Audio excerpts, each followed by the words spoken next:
working to connect a region of over 600 million bridges between our lands.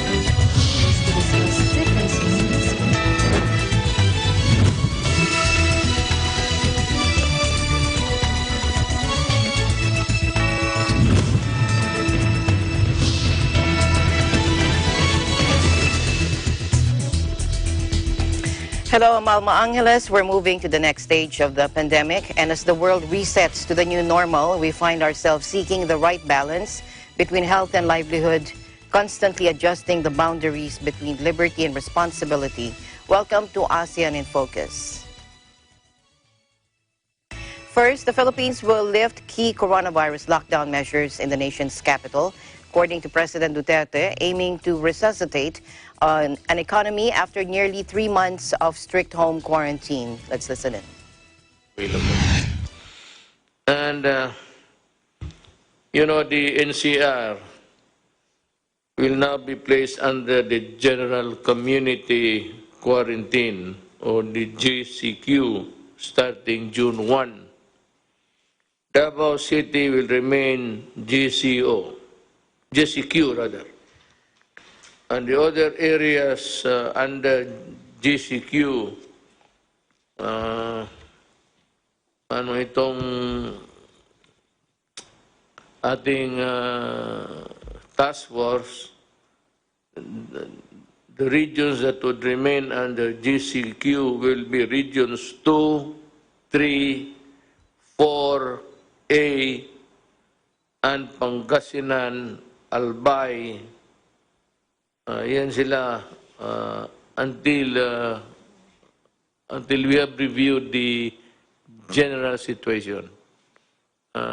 We are not happy to put you in this place, but after review, maybe we can. But just let me tell you today that of those who are of late infection or those arriving in the country, we have a spike of about 5,000.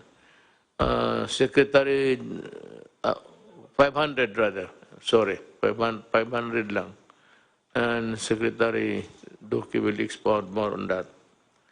The rest of the country will be placed under modified general community quarantine.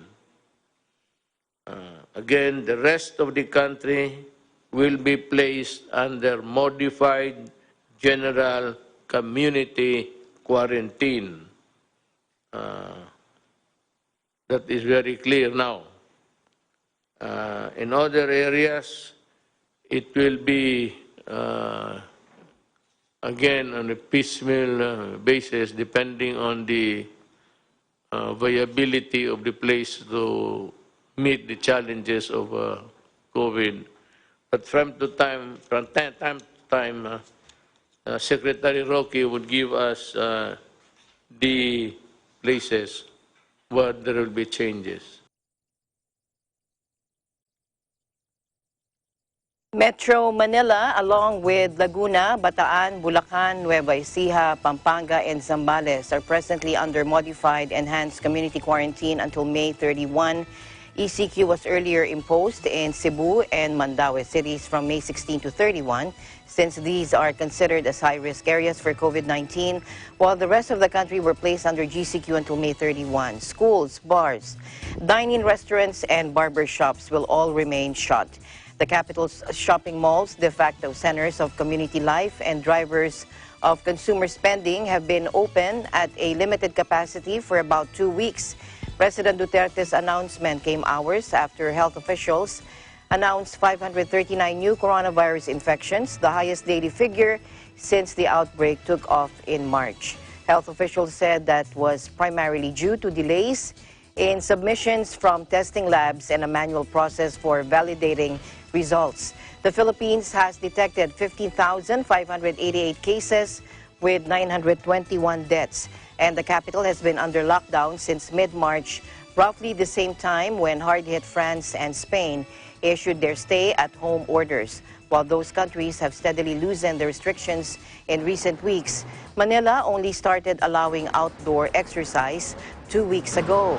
And trips to the grocery store have been allowed, but only workers deemed essential were allowed out, while everyone else was expected to work from their homes. Under the eased restrictions, most people will be allowed to go to their places of work. But working from home is still strongly encouraged. Meanwhile, President Duterte also said that China may be among the first countries to develop a vaccine against the coronavirus disease. The president bared that China was coming up with a potential COVID-19 vaccine that could be available by September. The virus originated from Wuhan in China, and he lauded China's humility, reiterating his confidence that the East Asian nation would succeed in its endeavor to provide immunity against the disease. Take a look. Just pray that the vaccine, ang target nila is September. September, I think China will be able to distribute, if I'm not mistaken, and the other countries are catching up. Everybody is at it, so they are really trying their very best. Kaya lang, itong China, hindi ito hambog, wala itong ere, but they work, and I'm very sure that they will be the first one of the countries that would be able to come up with the vaccine. But alam mo, remember, the COVID microbes are still in the air that you breathe, that you pass on to your fellow men if you are not ready or willing to wear the mask. It is precisely, this is the protection, not for you if you do not want it, but for the protection of the other guy. And that is why the state has every right to control your movement if you pass on a contagion to the other to the population. Kasi kung ikaw lang ang gusto, ayaw mo, and there are people who are like that, ayaw nila. And they believe that they have the antibodies to fight the coronavirus. So, the virus is there. Tapos gusto mong labanan, bahala ka. But for you to pass that virus, if you get it from one place and from another person and pass it to the other guy, that's different. That is where the right of the state comes in. So that to prevent a mass contagion, gusto namin putulin kung saan namin maputol to stop it. That is the reason of the essence of the police power of the state, to come up with measures to protect public interest, public health, public safety, lahat. Nandiyan yan. Earlier, the Interagency Task Force for the Management of Emerging Infectious Diseases approved the Philippines' collaboration with organizations Adimmune Corporation, Academia Sinica, Chinese Academy of Science, Guangzhou Institute of Biomedicine and Health, and Sinopharma Wuhan Institute of Biological Products, and Beijing Institute on clinical trials for vaccines they were developing. Once finished, the clinical trials will also be one of the requirements for the vaccine registration process by the Food and Drug Administration. President Duterte, in previous speeches, said he was looking for funds for the immediate purchase of dosages of the vaccine once it's available. Malacanang assured that the national government is ready to implement an immunization plan should a vaccine roll out in the future. Since a vaccine has yet to be developed, President Duterte renewed his call to observe health and safety precautions such as wearing of face masks, physical distancing, and frequent washing of hands despite easing quarantine restrictions. He also justified his decision to impose community quarantines across the country to prevent the spread of the virus. Household moments of silence for the 100,000 Americans who perished from COVID-19. Joining us live from the EBC Silicon Valley Bureau is Don Orozco. Hello, Don. Good afternoon, Alma. Good afternoon. And again, good afternoon to all of our televiewers watching ASEAN in Focus. Alam mo, Alma, there are currently 362,000 who perished from COVID-19. And sad to say, one-third of that came from the U.S. So today, this afternoon, in Washington, in the House of Representatives, they actually may held a moment of silence in memory of those who perished from COVID-19. And COVID-19 has continued to shatter the economy of the of the United States.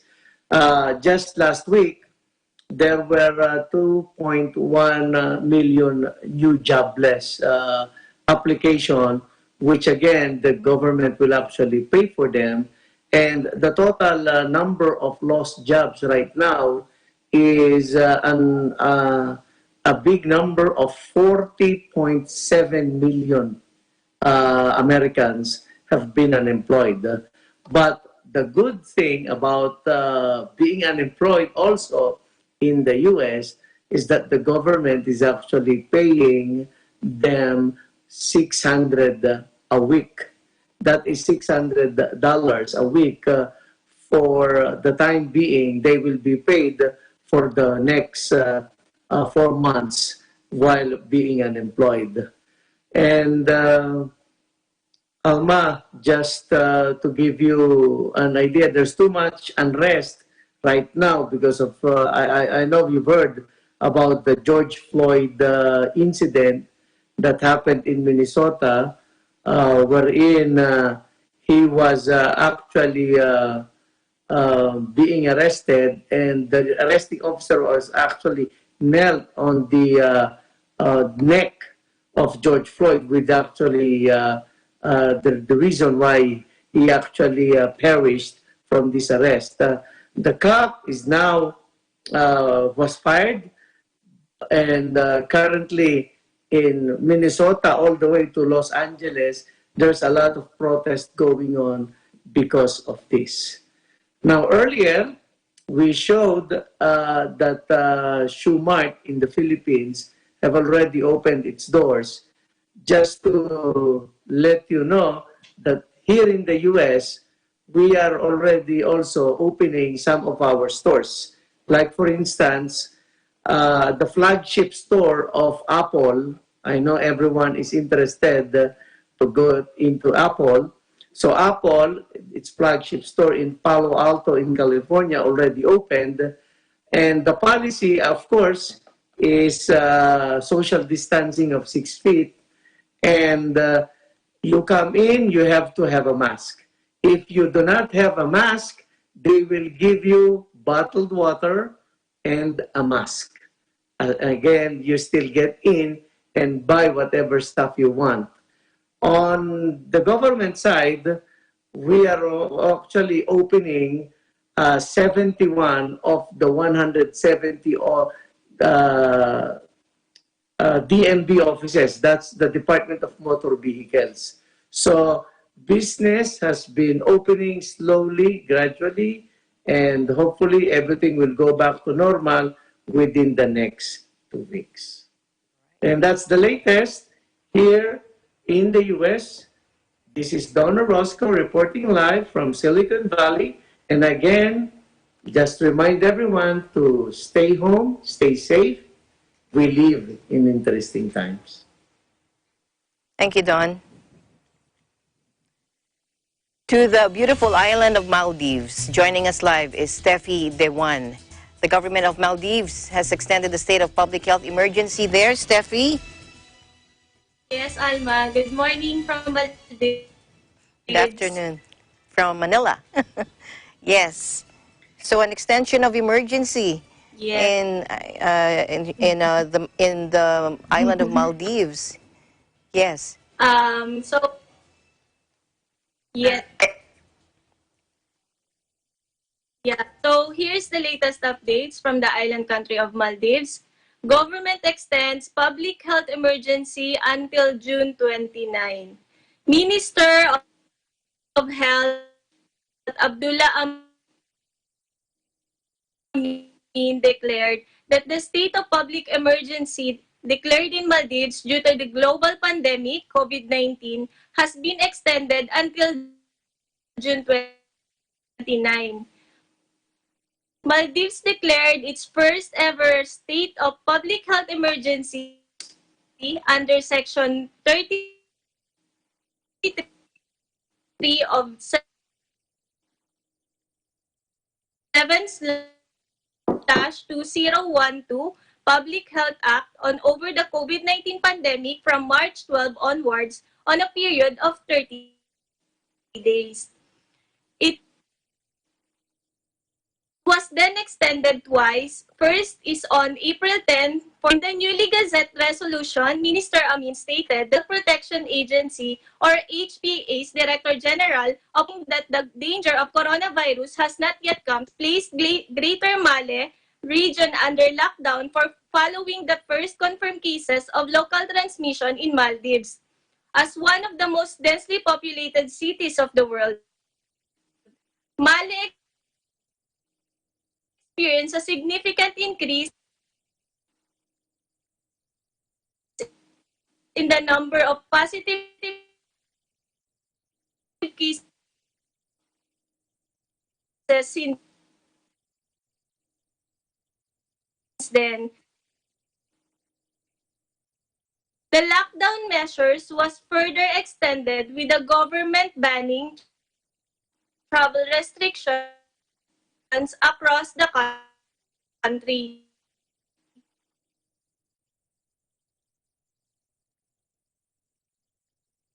Okay, I think we're having some With the technical problem. Hello, lockdown Steph. ending on May 28, Okay, the we'll try and get back with Steph in a authorities little while. Okay, we'll try and get a better connection with Stephanie in a little while. Okay, we go over to Phnom Penh as the city is preparing to resume bus services. Joining us live from Cambodia is Ed Boyosi. Did I pronounce your name right? Hello, Ed. Welcome to the program. Yes. Hi, Alma. Good afternoon. Good And good afternoon to all afternoon. our viewers. Good to see you. So, bus services soon to resume. When is this? Can you tell us? Yeah, okay. On the freshest news in Cambodia, Alma, Phnom Penh City Bus, a municipal public transport system that serves the capital, ready step to resume operations for its temporary suspension due to COVID-19 pandemic. A press release by Japan International Cooperation Agency said prior to COVID-19, improvements to the bus network and services in the country saw the number of passengers increase significantly from 7,000 passengers per day in 2017 to nearly 30,000 in 2019. In order to address the risk of infections among passengers and drivers, the PPCB administration said last Wednesday that they are implementing virus prevention measures and training staff to minimize the risk of virus infections for bus drivers and passengers once operations resume. Mr. In So Kim, director of Phnom Penh City Bus, however, said that the bus authority has not yet received any information on when exactly the Cambodian government would allow restart of bus operations. The prevention measures being planned include regulations permitting maximum of 20 passengers per bus in order to adhere to distancing guidelines issued by Cambodia's Ministry of Health back in March. Previously, the bus authority has allowed 40 passengers in one bus, thereby cutting the ideal capacity of bus operations to half in the proposed measures. Mr. Sukim added that passengers will also be required to wear a mask when using the bus services. The authority, on the other hand, has prepared alcohol-based sanitizers, masks, temperature-checking devices, and altered seating arrangements as part of the effort. JICA helped in providing the staff training and protective equipment. The PPCB said that in order to resume operations, It will be dedicated to implementing the measures which aims to ensure safety, keeping its staff, drivers, and passengers safe from COVID-19. Phnom Penh City Bus Administration, the Bus Authority, and the Japan International Cooperation Agency are committed to designing and implementing a city bus operational plan with a slogan, Zero COVID-19 Infections from Bus Drivers and Passengers, while also organizing hygiene and prevention training for over 600 staff. JICA said that the training will benefit present bus drivers and passengers, ensuring the safest possible experience. Back to you, Alma. All right. Thank you very much, Ed, for your updates from Cambodia. Stay safe, stay healthy. You too, Alma. Stay safe. Reporting live here in Phnom Penh, Cambodia, I am Ed Boyose. We live in interesting times. And we're still following the developing story on the British pilot who was critically ill with COVID-19 in Vietnam. And joining us live from Hanoi is Charlene Navaja. Hello, Charlene. Hello, good afternoon to you, Alma, and to everyone who's watching.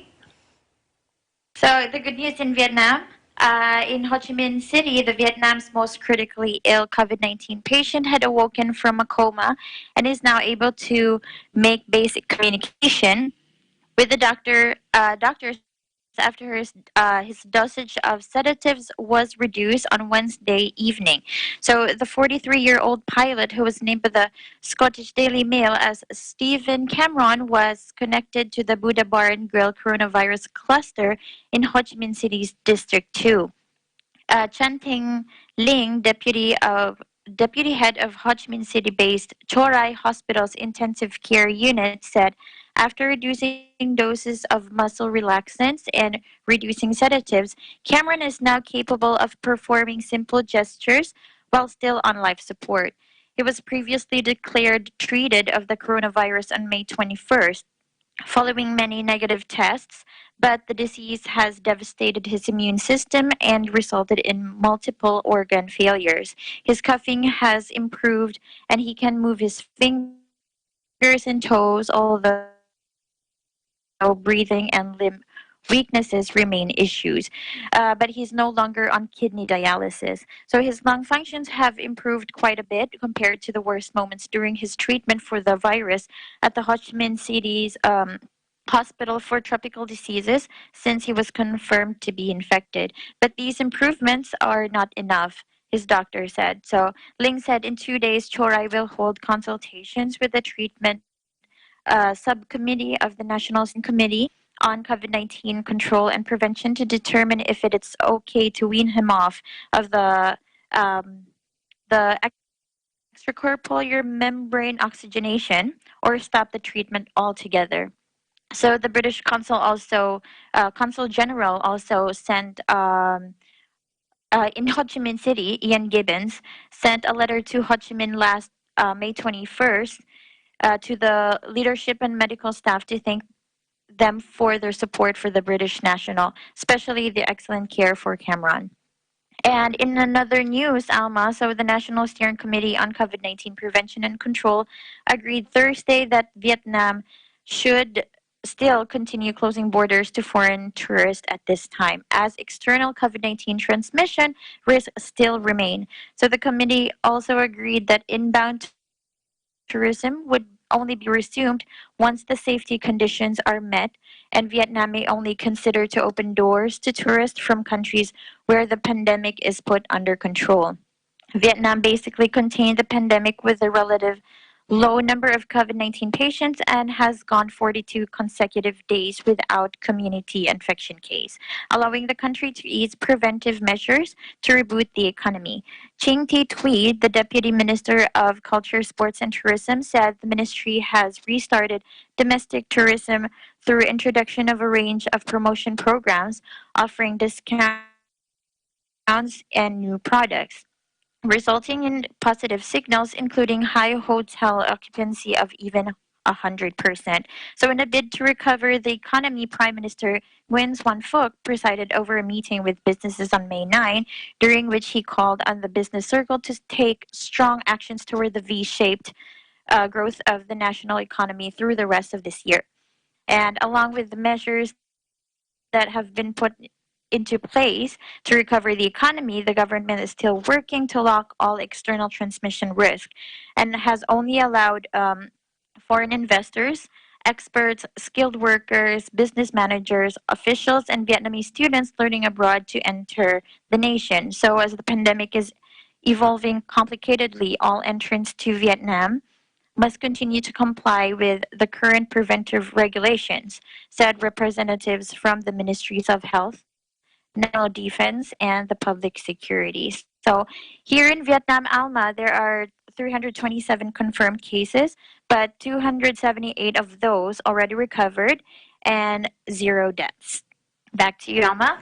All right. Thank you very much, Charlene, for your updates there in Vietnam. Stay safe, stay healthy.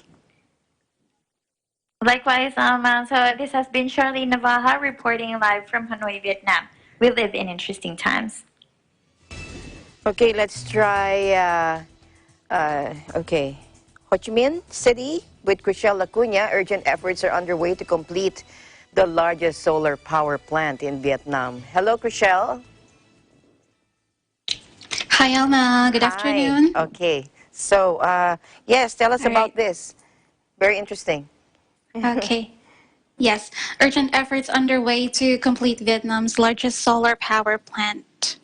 The project invested by Trung Nam Group features the construction of 450 megawatt solar power plant, together with a 220 500 kV substation and 17 kilometers of 500 kV and 220 kV transmission lines stretching from Phuoc Minh Commune, Tuan Nam District and Ninh Thuan Province to Vinh Tan Commune, Tuy Phong District and Binh Thuan Province. This is the southeast region of the country.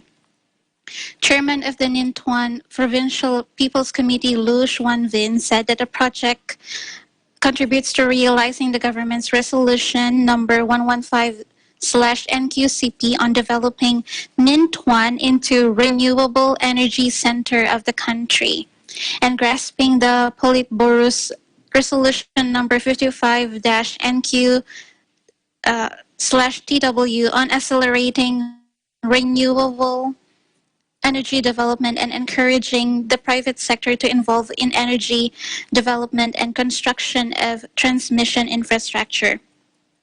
The investor Trung Nam Group and 22 contractors have signed a commitment to promptly implement and ensure the progress of the project.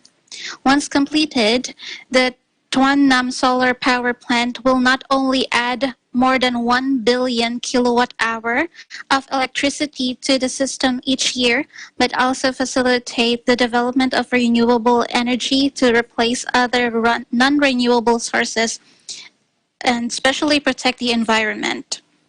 General Director of Trung Nam Group, Nguyen Tam Tien, stated that in order to ensure the project is finalized and connected to the national grid in the next 9 months, more than 5,000 employees of Trung Nam Group will work with great determination and great every effort to complete the project on schedule.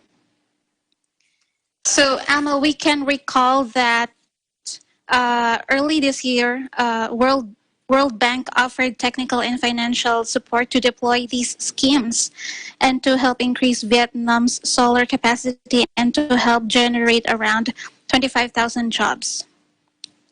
Another business headline, Alma, Vietnam leaps in startup ecosystem ranking. Vietnam has moved up 13 places from last year to 59th in ranking of 100 economies with best startup ecosystems, especially in tech industry. The ecosystem is mostly thriving due to substantial market size of Vietnamese economy and making the creation of successful local startups profitable even if they do not expand out of Vietnam. According to a report released this week by Startup Blink, a global comprehensive startup ecosystem map and research center. Total investment in Vietnamese tech startups last year reached $741 million, second in Southeast Asia after Singapore, according to Singapore-based venture capital firm Centro Ventures. So far, Alma, that's the latest business and technology updates from Vietnam. Thank you very much, Chriselle. From EBC Vietnam Bureau, this is Chriselle Yakuna. We live in interesting times. All right, ASEAN in Focus. We'll be right back.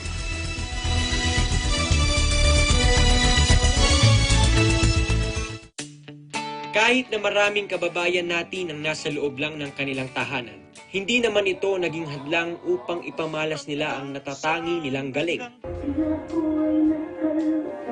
Ano ang nangyari sa'yo?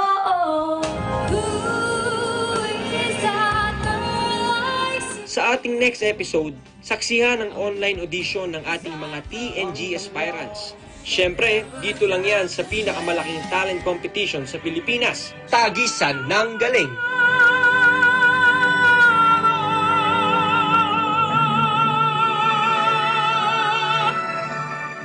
This program is presented by SMC Infrastructure, building a better world. Sandig sugar-free white coffee, puno ng white coffee taste without the sugar, kaya lower calories. Try mo na Sandig sugar-free white coffee. Sarap ng white coffee, now sugar-free. Vet-approved Nutrichops, the only premium dog food with active boost for optimum energy and prebiotics that help strengthen immunity. Just like Catherine Bernardo, gawing listo, ganado ang fur babies niyo. Listo ganado sa Nutrichops. Magnolia Chicken Templados, delicious, ready to cook and freshly marinated daily. Pure Foods Lunch and Meat, pure sarap for every family. Star Chunky Cheese Corned Beef, ang cheesy ng corned beef mo. Walang duda, kids can tell na #1 ang Pure Foods Tender Juicy. Ang tender, ang juicy, ang sarap. Co-presented by Cooper, expert in air conditioning and electromechanical. Also engaged in structural, electrical, fire protection, plumbing, and sanitary services. Cooper, your ultimate MEPS and air conditioning solutions. Unlad Incorporated International, fight against global poverty. New San Jose Builders Incorporated. Canrib Corporation, your ventilation and air conditioning specialist. Vita Herbs Philippines Green Coffee, masarap, mabango, at healthy pa. Puerto Rico Resort and Convention Center, Cabiao, Nueva Ecija. I love Puerto Rico. In participation with Rain or Shine Elastomeric Waterproofing Paint, Matinco. R Square Variables Incorporated, CompuZell Computer Services, Saisho International Trading Corporation, DN Steel, EMAC UPB Roof Corporation. Hey, Gretchen Ho here, and I'm a white coffee lover. Creamy kasi, and very yummy. Pero mas masarap kung hindi nakaka-guilty. Check my new discovery, Sandmade Sugar-Free White Coffee. Puno ng white coffee taste without the sugar, kaya lower calories. Try mo na! Sandmade Sugar-Free White Coffee. Sarap ng white coffee, now sugar-free.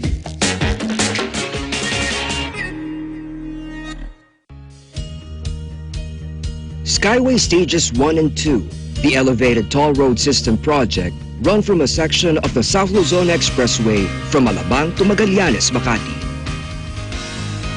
The Skyway Stage 3 is an elevated expressway connecting the South Luzon Expressway through the existing Skyway Stages 1 and 2 to the North Luzon Expressway via Balintawak.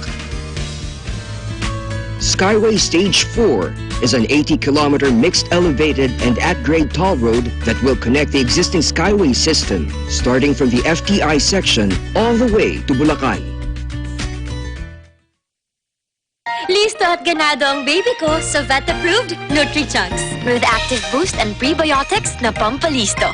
Made with real meat, with essential nutrients to help them grow healthy and happy. Listo, ganado sa Nutrichunks. Ikaw lang ang star ng buhay ko. Para sa akin, perfect ka. Ibang klase ang sarap ng corned beef mo. Ang cheesy ng corned beef mo. All right, to the beautiful island of Maldives, joining us live is Steffi Dewan. Steffi, hello. Yes, Alma. Hi. Hello. So the government has extended its emergency decree. Can you tell us about it?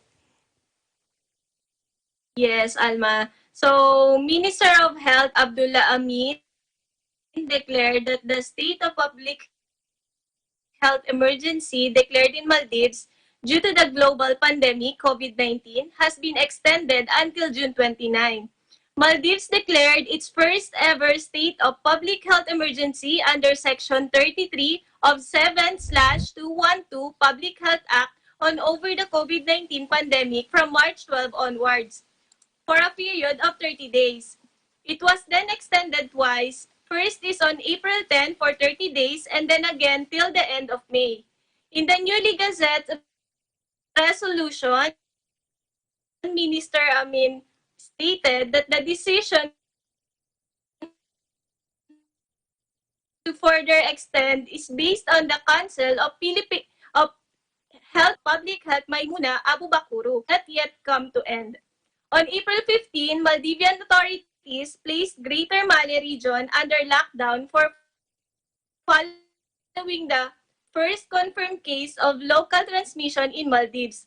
As one of the most densely populated cities of the world, Malay experienced a significant increase in the number of positive cases since then. The lockdown measure was further extended with the government banning travel restrictions across the country.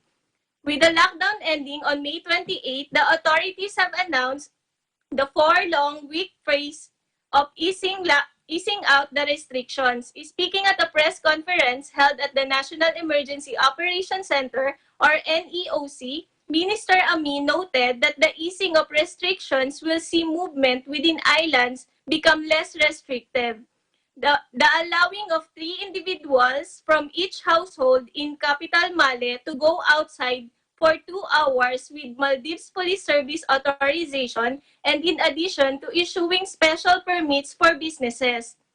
The authorities emphasized that easing of lockdown restrictions did not mean that the virus has been eradicated and reminded the public to bear in mind that a vaccine for COVID-19 is yet to be found. Hence, they urge the public to keep adhering to the government's instructions and practice physical distancing, good hygiene, and other precautionary measures for their protection.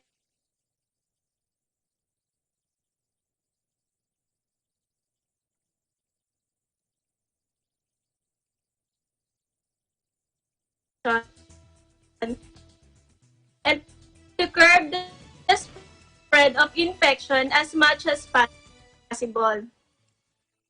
COVID-19 has disproportionately affected Maldives' large expatriate population, the majority of whom are Bangladeshi internationals, and in highly congested quarters where it is impossible to reduce contacts in exercise social distancing. Back to you, Alma. All right. Thank you very much for your update, Steffi. I thought I was going to lose you there. Thank you so much. Stay safe, stay healthy.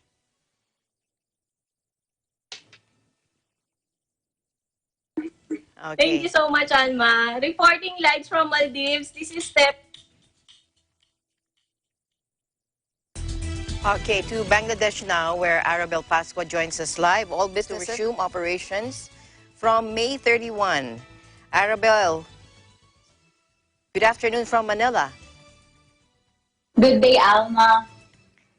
Okay, so businesses to resume on May 31. Tell us about it, please. Yes, Alma, you were correct.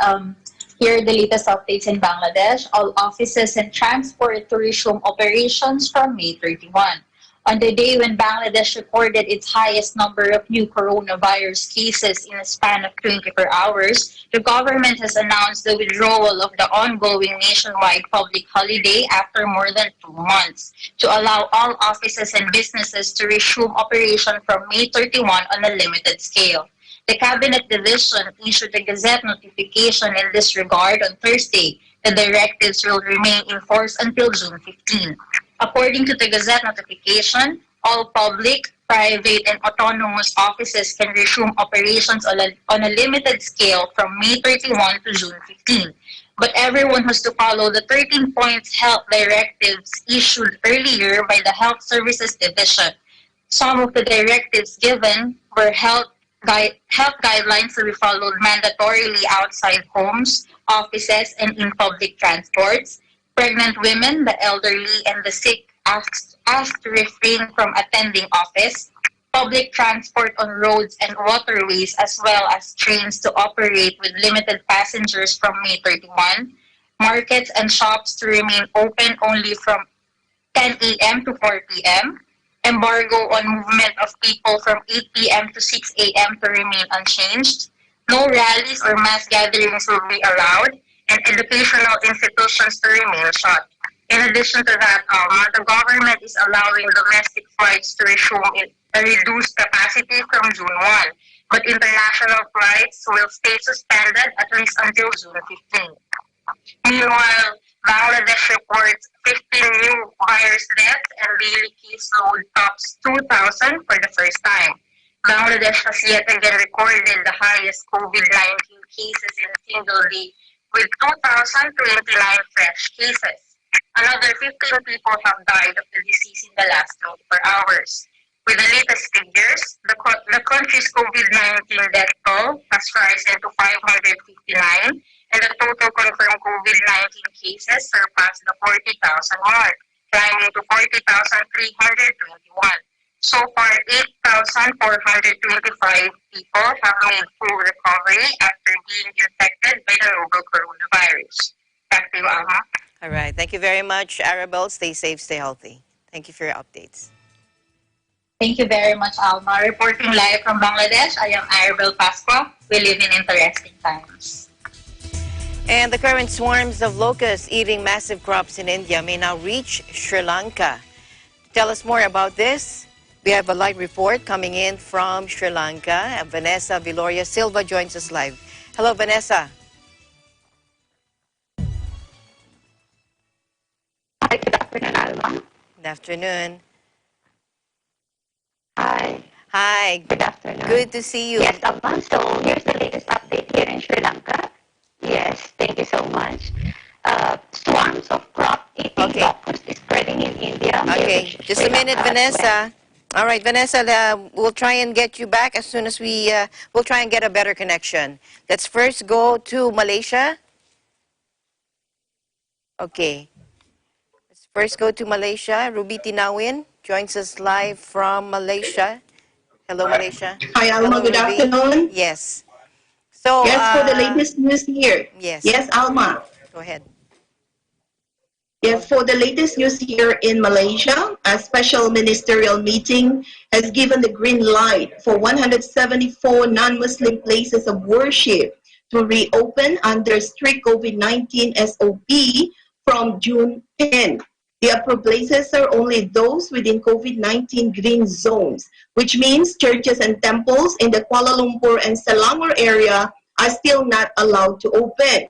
Based on 13-page list issued by the National Unity Ministry, approval was given to 1 Buddhist place of worship, 3 Roman Catholic churches, 64 evangelical churches, 84 Hindu temples, 8 Sikh Gurdwara, and 14 Taoist houses of worship. The minister said in a statement issued yesterday that according to the SOP, the maximum number of people allowed during a service at one time is 30, depending on the size of the approved house of worship. The ministry also said marriage ceremonies at temple, churches, or any religious associations have been postponed to July 31st by the National Registration Department's order in a letter published dated May 12th. And as for the reopening of other places of worship, the ministry said application must be made through the respective religious bodies after June 10. Now, in other news, Malaysia has successfully chaired the Asia-Pacific Economic Cooperation Virtual Extraordinary Senior Officials Meeting, or they call EPEC VESOM 2020 on COVID-19. In a 4-hour meeting on Wednesday. The VESOM brought 21 APEC economies from 8 different time zones into a single virtual platform. Now, APEC 2020 National Secretariat in a statement yesterday said The participation includes all APEC economies, the APEC Business Advisory Council, as well as selected observers from international and regional organizations. The VESM deliberated 5 proposals, encompassing a possible platform for information exchange on the policy responses by APEC economies to the COVID-19 crisis, 2 separate proposals on possible ways to facilitate the flow of essential goods during this time of crisis. The other proposal is the creation of sub-fund for APEC-wide cooperation to combat COVID-19 and navigate the region towards a path of economic recovery and guidance and direction for the APEC bodies to continue their future work during this uncertain time. The Secretariat said out of these 3 proposals, 3 originated from Malaysia, 1 from China, and 1 was jointly proposed by Singapore and New Zealand. All 5 proposals gathered constructive comments from the economies, and further discussion on these proposals are expected to be undertaken at the relevant APEC bodies. Now, meanwhile, Japan Ambassador to Malaysia, Hiroshi Oka, said in his interview with Bernama newspaper that ASEAN member states, particularly Malaysia, will be in good position to reap benefits from Japan's economic stimulus package due to its close proximity to Japan. Economically and historically, besides having extensive Japanese business network, Oka said Malaysia, being a politically stable country, having people with good command of the English and high value-added supply chain to produce spare parts for aircraft and medical equipment, can make the country an ideal destination for Japanese companies to diversify their production bases. He added there is an urgent need to strengthen the resilience of the global supply chain in the wake of COVID-19 pandemic and make it less vulnerable to any re-emergence of deadly infectious disease in the future. And in doing so, it is important to have diversification in production or manufacturing bases. Adding that Japan's subsidy program doesn't have any particular country in mind at the moment. The ambassador disclosed this to Bernama when responding to media reports that Japan will launch a subsidy program to encourage domestic manufacturers to transfer their production bases to ASEAN as the COVID-19 pandemic has greatly disrupted their supply chains heavily dependent on China.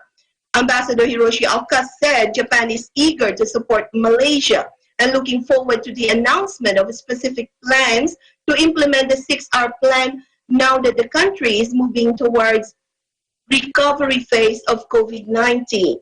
Back to you, Alma. All right. Thank you very much, Ruby, for your updates. Thank you, EBC Malaysia Bureau. Yes, thank you. Reporting here from Kuala Lumpur, Malaysia. This is Ruby Tinawin. We live in interesting times. And to Thailand now, the country may lose up to 14.4 million jobs in the second and third quarters due to the pandemic and also drought. Joining us live from Bangkok is Faye Barte. Hello, Faye.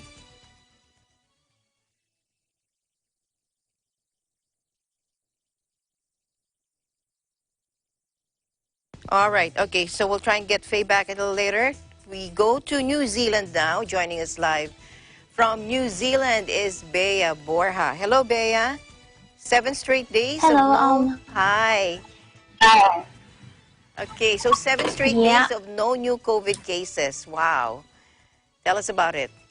Yep, some cheerful news from New Zealand. For the 7th day in a row, the Ministry of Health showed no new cases of COVID-19 in the country. Today, only 1 active case remains and does not need hospital-level care. As of midday today also, another restriction has also been loosened. Gatherings of up to 100 people will now be allowed. Weddings, church services, funerals, and the like can now proceed with up to a maximum of 100 attendees in one venue or location.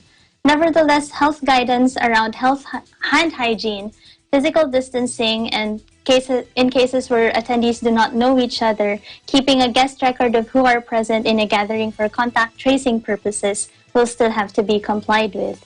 Cabinet will check in again on Alert Level 2 settings on June 8. The Prime Minister has announced earlier this week that Alert Level 2 will last until June 22 at the latest.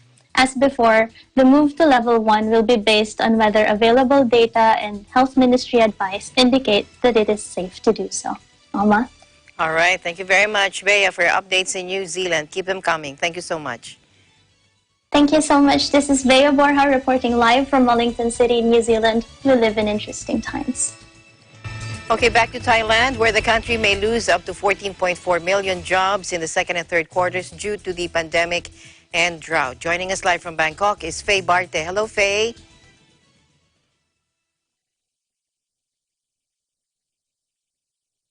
Okay, we can't hear you. Maybe you have to unmute your audio.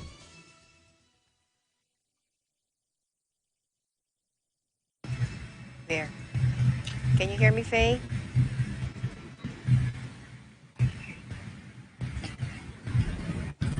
Hello, Faye? Can you hear me? Alma, can you hear me? Good Yes. afternoon. Okay. Go ahead, Faye. Okay. Good afternoon to all the viewers. The updates here in Thailand would be the government, according to the government's planning unit.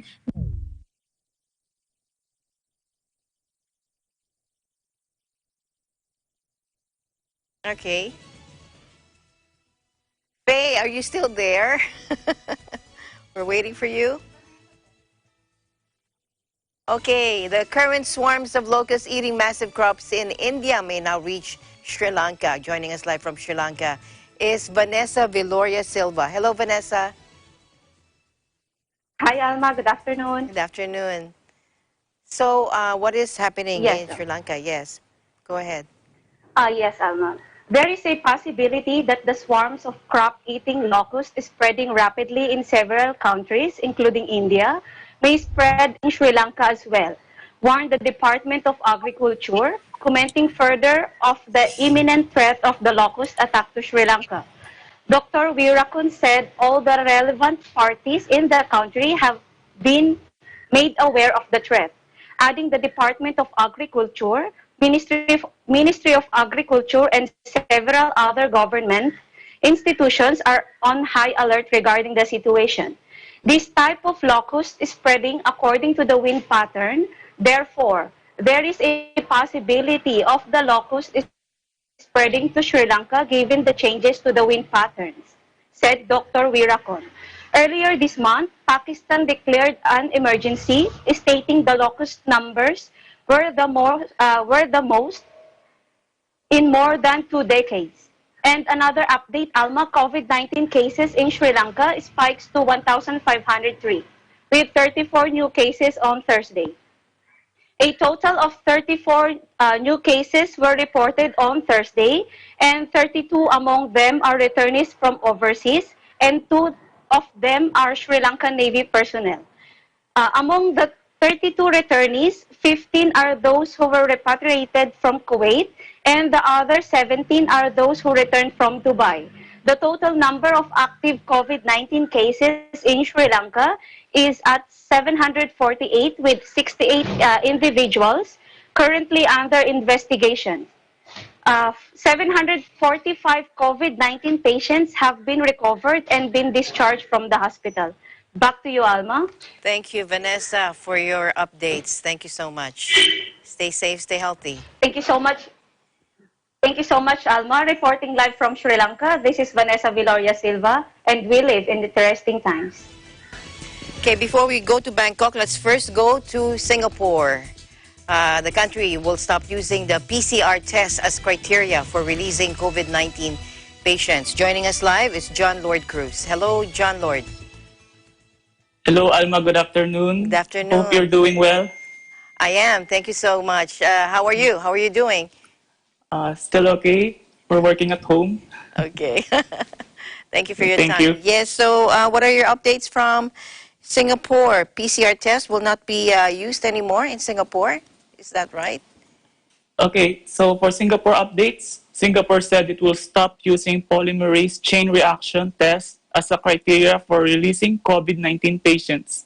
Singapore will now adopt a time-based discharge policy. The decision is based on a new scientific evidence that the virus fades away after the second week from the onset of illness, despite the persistence of polymerase chain reaction detection of ribonucleic acid. According to WHO report, those who have been infected for more than 14 days will have zero infectivity, but they will have to remain in the homes for a further 7 days after being discharged and then can return to work after 28 days. Now, Alma, this was also reported by Ruby Tinawin from our Kuala Lumpur Bureau, wherein following this latest information from the World Health Organization, Malaysia will also change its COVID-19 treatment protocol and discharge patients after 14 days, even if they test positive for the virus. So patients will then be advised to undergo home quarantine for 14 days. The reason also for this is that the new protocol that patients' infectivity levels have been found to plunge to zero after 2 weeks.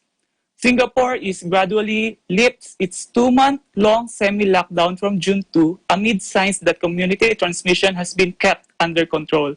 So for the latest number, Singapore coronavirus cases are 33,249, deaths are 23, and recovered are 18,294. Alma? All right. Thank you very much for your updates, John Lord. Thank you so much, Alma. This is John Lord Cruz reporting live from Singapore. We live in interesting time. And now to Thailand. Finally, Thailand may lose up to 14.4 million jobs in the second and third quarters due to the pandemic and drought. Joining us live is Faye Barte. Hello, Faye. Good afternoon, Alma, and good afternoon to all the viewers. According to the government's planning unit, Thailand may lose up to 14.4 million jobs in the second and third quarters, largely because of the coronavirus outbreak and widespread drought. These jobs, Alma, are divided into tourism sector, industrial sector, agricultural sector, and other services sector. The other services sector, Alma, would be workers from like schools or places with large groups of people, such as fresh markets, sports stadiums, or shopping malls. And these people are estimated to be the number of 10.3 million people. However, the agencies here in Thailand are planning to ask for financial assistance from the government's 400 billion baht slated for economic and social rehabilitation, because here there is like a plan for the government that they are going to have the loan from the financial ministry, that they are going to have to borrow 1.9 trillion baht to relieve for the relief of measure to soften the economic blow from the deadly virus outbreak to create also jobs for the other people. Another update, Alma, according to the Department of Medical Sciences, or the DMS, a new surveillance program will test 100,000 people for COVID-19 infection by the end of next month. The test will focus on two high-risk groups. Those groups are who work in professions and public areas which expose them to the infection, such as public health workers and drivers, or people living in crowded communities where social distancing is hard to practice. And another update, National Security Council said that the government is planning to lift the lockdown of all businesses and activities on July 1. He said, the Secretary General said that this includes lifting interprovincial travel, restriction, as well as ending the emergency decree and curfew. He added that officials would next month prepare measures for the reopening. And another update there for the foreigners who wish to come back here in Thailand, the Ministry of Foreign Affairs presented